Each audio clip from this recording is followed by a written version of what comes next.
अगर कोई पुलिस वाला कोई और जर्नलिस्ट ये सवाल करता ना तो मेरा ख्याल है उस हवालात में बंद हो जाना। एक G3 पकड़ी है, एक 223 बोर पकड़ी है, 2 क्लाशनकोफ पकड़ी हैं, 9mm के पिस्टल पकड़े हैं, 30 बोर के पिस्टल पकड़े हैं, 3 हैंड ग्रेनेड जिंदा पकड़े हैं। अच्छा, तो ये चीजें वहां से बरामद हो जाना जो है ना, यहाँ से साबित होता है कि पुलिस वालों ने जो है ना मजबूर हो गए थे इनको मारने। लोग कहते हैं ना इनको जिंदा पकड़ लेते। तो यार एक बंदा G3 लेके आगे से जवाबी फायरिंग कर रहे हैं और इतने खौल बरामद अंदर हुए हैं। अल्लाह के बंदे, पुलिस वाले क्या जिबा होने के लिए आए हैं? सही बात है। अस्सलाम वालेकुम नाज़रीन लाहौरी चर्चा टीवी से अदनान खान। नाज़रीन वंस अगेन मेरे साथ इस टाइम मौजूद हैं senior crime analyst Shahid Chaudhary साहब। और नाज़रीन आज हम बात करेंगे गुजरात पुलिस मुकाबले के ऊपर। और नाज़रीन जैसा कि आप लोग सब जानते हैं कि शाहिद चौधरी साहब की क्राइम के ऊपर और क्राइम के जो जितने भी हालात होते हैं उनके ऊपर बड़ी अच्छी गिरफ्त और बड़ी अच्छी नजर होती है। आपको बताता चलूं कि शाहिद चौधरी साहब की जो इन्वेस्टिगेशन होती है इनके जराये के मुताबिक 110% होती है। और जो इन्होंने तफ्तीश की होगी, मुझे जैसे लगता है और आपको भी इस चीज का 100% पता है कि शाहिद चौधरी साहब की जो इन्वेस्टिगेशन होती है ऐसी इन्वेस्टिगेशन होती है कि जो कहते हैं ना लेमन की तरह, नींबू की तरह निचोड़ के रख देते हैं इन्वेस्टिगेशन को। उस पर हम बात करते हैं शाहिद चौधरी साहब के साथ। अस्सलाम वालेकुम सर। वालेकुम अस्सलाम। सर कैसे हैं आप? अल्लाह का शुक्र फजल और करम। सर सर्दियों में आप जवान हो जाते हैं, मम्मी डैडी बन जाते हैं। यार पता क्या होता है, वो वैसे ना कपड़े पहन लेते ना टाइट से, वैसे हम सूखे वो जो है शुगर की वजह से और बड़ी वजह, तो वो जैकेट जुकेट पहनते हैं तो यंग बॉय लगता है। ऐसा ही है। और मुझे खुद बड़ा अच्छा लगता है कि यार चलो थोड़ा, तो अभी एज के साथ साथ जो है ना हर चीज ढल जाती है सर। तो बाकी वक्त के सर बताते चलिएगा हमारे नाज़रीन को, क्योंकि आपकी क्राइम की जो कहते हैं ना दुनिया में आपकी गिरफ्त जो है ना, मैं कहता हूँ, मैं आप मेरे टीचर भी हैं और मैं इस चीज को एग्री भी करता हूँ और इस चीज को नाज़रीन भी एग्री करते हैं कि क्राइम की दुनिया की गिरफ्त जो है ना आपके हाथ में है। इन्वेस्टिगेशन जो आपकी होती है बड़ी 100% और ऑथेंटिक होती है। तो गुजरात केस के ऊपर आपकी इन्वेस्टिगेशन किस हद तक गई है, कंप्लीट हो गई है? मेरी जो है ना इन्वेस्टिगेशन कोई इतनी लंबी नहीं होती। मैंने कौन सा जाके वहां पे जो है कुछ दीवारों से पूछना होता है यहाँ पे क्या हुआ, हालात तो वाकयात का जायजा लेना होता है जी। और अल्हम्दुलिल्लाह मैंने तो आज अपना जो प्रोग्राम किया है जिसके ऊपर मैंने जो हालात वाकयात दिया, इन्वेस्टिगेशन जो कंप्लीट कर रही है मैंने अपनी जी, क्योंकि अदारों की इन्वेस्टिगेशन नहीं है, मेरी अपनी इन्वेस्टिगेशन है। जाहिर है मैं भी इन्वेस्टिगेशन जर्नलिस्ट हूँ और मैं अल्लाह के हुक्म से जो बात जिस तरह से मैं पूछता हूँ और बात की हद तक मैं पहुंचता हूँ, रिपोर्टरों को तो अभी पैदा भी नहीं हुए, बेचारों को पता ही नहीं है। क्राइम की बीट के लिए पढ़ा लिखा होना जरूरी नहीं है जी। ये मेरी बात अपने दौरान याद रखनी, ठीक है सर। इसमें कड़ा हुआ जरूरी होना चाहिए, बंदे को क्राइम का पता होना चाहिए कि क्या है। मैंने मोहतरम जो डॉक्टर मुस्तंसर है वहां पे ना DPO जी, उनके साथ मैंने राबिता किया। मैंने उनको कहा कि सर मुझे कुछ ना तहफ़्फ़ुज़ात हैं इस पुलिस मुकाबले के ऊपर। उन्होंने कहा जी फरमाएं। मैंने उनसे कहा कि सर बात यह है कि मैं कुछ सवालात करने चाहता हूँ, अगर आप उनके जवाब दे देंगे तो मैं लोगों को बता दूंगा, अगर आप नहीं भी जवाब देंगे तो मैं तो फिर जाहिर अपने तो प्रोग्राम करना ही करना है। उन्होंने कहा जी करें, आप कौन सा सवाल है, कोई सवाल करना है, बम तो नहीं फाड़ना आपने। मैंने इनको गोश गुजारना 8 सवालात के, तो उन्होंने मुझे कहा चूंकि ये पुलिस मुकाबला हो चुका हुआ है ना तो इसको बेहतर तरीके से इनके जवाब जो है ना वो आपको SP इन्वेस्टिगेशन दे सकते हैं। अच्छा। वहां पर मेहर मोहम्मद रियाज जो है ना SP लगे वहां पे इन्वेस्टिगेशन का गुजरात में। मैंने उनसे कांटेक्ट किया। आप अदनान यकीन करना कि मेरी सोच में भी ये नहीं था कि ये मुझे जवाब देंगे। अच्छा। अब क्यों जवाब नहीं देंगे, मैं सवाल आपको बताता हूँ और जवाब भी आपको बताता हूँ। अगर कोई पुलिस वाला कोई और जर्नलिस्ट ये सवाल करता ना तो मेरा ख्याल है उस हवालात में बंद हो जाना। मैंने उनसे सवाल किए, लेकिन सवाल करने का जो अंदाज है ना मेरा इस तरह से था तो उनको पता था कि ये बंदा जो है ना बिल्कुल फेयर जो है बात करेगा, यानी बात का बतंगड़ नहीं बनाएगा।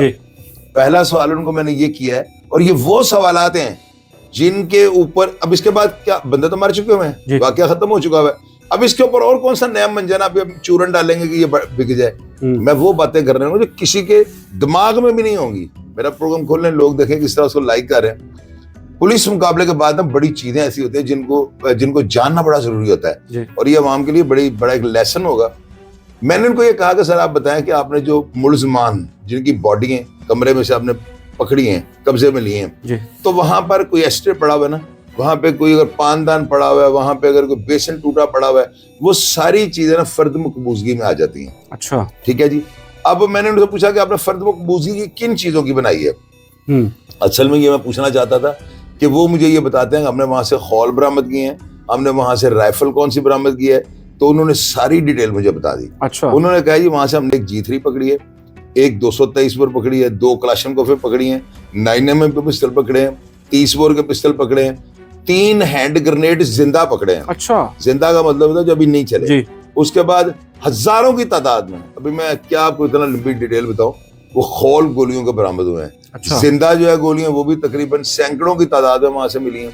ये सारी चीजें प्लेस ऑफ अकरेंस, जो जाए वकुआ होती है, जहां से वो फायरिंग कर रहे थे पुलिस के ऊपर, वहां से बरामद हो जाना, इसका मतलब पूरा वहां पे जो है पूरा जमरोद और इलाका गैर बना के बैठे हुए थे। अच्छा। ये चीजें इनका मौके से बरामद होना, क्योंकि जब फर्द बन रही होती है ना, ये किसी को नहीं पता होता कौन गोलियां बरामद कर रहा है, कौन जाकर अंदर फरदात को चीजें इकट्ठी कर रहा है सारी। ये अल्लाह कोई अल्लाह रखा कर रहा है, वो चीजें इकट्ठी कर रहा है, अल्लाह वसाया जो वो लिख रहा है, तो ये चीजें गलत नहीं हो सकती ऐसे और ये इनमें कोई ना कोई मिस्टेक हो जाती है। अब ये सारी चीजें जो वहां से बरामद हुई, तो क्या ये वो आगे से वो क्या मूंगफली बेच रहा था, ऐसे वो पुलिस को जवाब दे रहा था। और आप देखें कि अदारों को ललकारना, वीडियो जो है लोगों ने जो बना के वीडियो इसके पीछे वो साउंड लगाई है, वो हमने सुनी होगी, जिसमें वो कह रहा है कि जी मैं आ जाओ जिन्हें शहीदों ने आगे आयो, तो मैं अगर मिट्टी छटा तो मैंने जाटना पुत्रना, तो ललकार तो वो पहले रहे। अब इन चीजों का अंदर से बरामद हो जाना, अदनान, ये इजी चीजें नहीं है। G3 और हैबिटेड वेपन है। अच्छा। ये मेरा ख्याल है रॉकेट जो है उसको ये हेलीकॉप्टर को फायर कर लेते हैं। अच्छा। G3 के साथ अब हेलीकॉप्टर को अगर वो थोड़ी उड़ान पे तब उसको फायर कर सकते हैं। सही। तो G3 तो ये होती इधर इन्हीं गाँव में, फैसलाबाद, नारोवाल, सियालकोट, लाहौर में कभी G3 नहीं चली। ये अच्छू चीदी वगैरह के दौर में शायद होती हो। तो ये चीजें वहां से बरामद हो जाना जो है ना, यहाँ से साबित होता है कि पुलिस वालों ने जो है ना मजबूर हो गए थे इनको मारने, क्योंकि अगर पुलिस वाले अगर इनको जिंदा पकड़ते तो कैसे पकड़ लेते, मुझे ये बताओ। ऐसे हथियार होते हुए लोग कहते हैं ना इनको जिंदा पकड़ लेते, तो यार एक बंदा G3 लेके आगे से जो अभी फायरिंग कर रहे हैं और इतने खौल बरामद अंदर हुए हैं, अल्लाह के बंदे पुलिस वाले क्या जिबा होने के लिए आए हैं? सही बात है कि आए और आगे शहादत गोली खा के, और बेशक मरने के बाद हमने जन्नत में जाना है। पुलिस वालों को पता है कि हम अगर वर्दी में शहीद हो गए, लेकिन किसी का दिल करता होगा गोली खा, दुनिया में तो एक जन्नत है, छोड़ने को दिल नहीं करता। तो ये चीज जो है ना, ये बड़ा इंपॉर्टेंट सवाल था।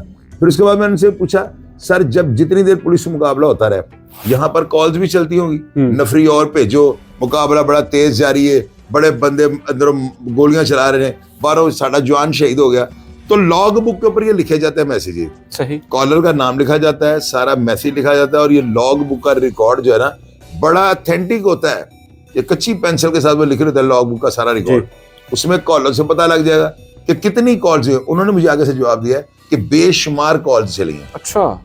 फिर मैंने उनसे ये पूछा कि सर ये 17 घंटे पुलिस मुकाबला चला है, तो डेफिनेटली वीडियोस भी आपको बनानी चाहिए थी, तो आपने वीडियो क्यों नहीं बनाई? उन्होंने कहा कि हमारे पास सैकड़ों की तादाद में जो है ना वीडियो क्लिप्स हैं, और ये क्लिप्स जो है आपको पता है, जो क्लिप बन रहा होता है ना, उसमें अगर कोई ना कोई ऐसी कुदरत में अल्लाह ताला ने किसी को पकड़ में लाना हो ना, तो कोई ना कोई ऐसी चीज सामने आ जाती है, मिस्टेक सामने आ जाती है कि आप वीडियो में ये देखें ये क्या हो रहा है। तो उन्होंने कहा बेशुमार हमारे पास क्लिप्स है, जो कोर्ट्स या अदालतें में बुलाएंगे हम उनको जवाब दे देंगे। अब इसके अलावा मैंने उनको ये पूछा कि ये मुलजमान रिकॉर्ड याफ्ता थे, क्या इनके ऊपर पहले भी पुलिस मुकाबले के मुकदमा हैं, मंशियात बरामदगी के मुकदमा था? क्योंकि मेन चीजें ये हैं, इनके ऊपर डकैती के अगर मुकदमा हो तो वो सूट नहीं करता। इनके ऊपर मंशियात और पुलिस मुकाबले, उन्होंने कहा बिल्कुल। जो सफी लड़का था भतीजा इसका, उसके ऊपर उस्मान नाम लड़का और पता नहीं क्या कहा, 4 बंदे जो अंदर मरे हैं, चारों रिकॉर्ड याफ्ता थे, किसी पे 16, किसी पे 7, फैसल के ऊपर 8, इस तरह करके ना, यानी 30-40 टोटल मुकदमा थे इनके ऊपर। अब उनसे मैंने ये पूछा, ये जो अफराद जो मारे गए हैं, सदाकत दूसरा लड़का और ये फसी, क्या इनके रिश्तेदारों को भी आपने गिरफ्तार किया हुआ है? तो कोई लोग कितना तूफान उठा रहे थे कि जी पुलिस वाले मानते नहीं पे, वो कहते ने इन्होंने मुकाबले मार दिया। लोग कह रहे थे ना, बम फटा हुआ था कि प्रावन फाड़ लिया। उन्होंने कहा जी हमने तो जिस्मानी रिमांड पे उनको अपने पास रखा हुआ है। अच्छा। अब कोर्ट ने उनको रिमांड दिया हुआ है। रिमांड कब मिलता है? जब आप गिरफ्तारी डाल लें। तो वो तो सारे गिरफ्तार हुए हुए, उनको रिमांड उनके मिले हुए। तो ये क्या शोर तूफान बरपा था कि जी पुलिस ने गुमनाम जगह पे रख देते रहे। और भाई गुमनाम जगह पे बंदे का तो रिकॉर्ड ही नहीं, उसका रिमांड नहीं मिल सकता। रिमांड कैसे मिलेगा उसका? रिमांड तभी मिलता है जब उसको गिरफ्तार करने के बाद अब कोर्ट में पेश कर दें। तो वो मुलजिम सारे कोर्ट में पेश हो गए हैं। अब उसमें से जो है फैसल, उसके भी 2 भाई हैं, वो जो सदाकत है उसके कोई 2-3-4 रिश्तेदार हैं। जी तो नाज़रीन, जैसा कि शाहिद चौधरी साहब की जितनी भी इन्वेस्टिगेशन थी वो कंप्लीट मेरे हिसाब से, क्योंकि मेरे जो जितने भी प्रोग्राम पे शाहिद चौधरी साहब ने प्रेडिक्शनें की हैं, इन्वेस्टिगेशनें कंप्लीट की हैं, मेरे हिसाब से शाहिद चौधरी साहब ने जो इन्वेस्टिगेशन की है 110% है। और ये आप लोग भी जानते हैं। आपके जहन में कोई सवाल हो तो आप भी कमेंट सेक्शन में ज़रूर अपना सवाल करें। और वो शाहिद साहब मेरे जितने भी प्रोग्राम होते हैं उनके कमेंट्स ज़रूर पढ़ते हैं। तो और इंशाल्लाह आपको अगले प्रोग्राम में उसका भी जवाब मिलेगा। और इसके साथ दें अपने मेज़बान अदनान खान को इजाज़त, कैमरामैन नुमान गोरी के साथ अल्लाह हाफिज़।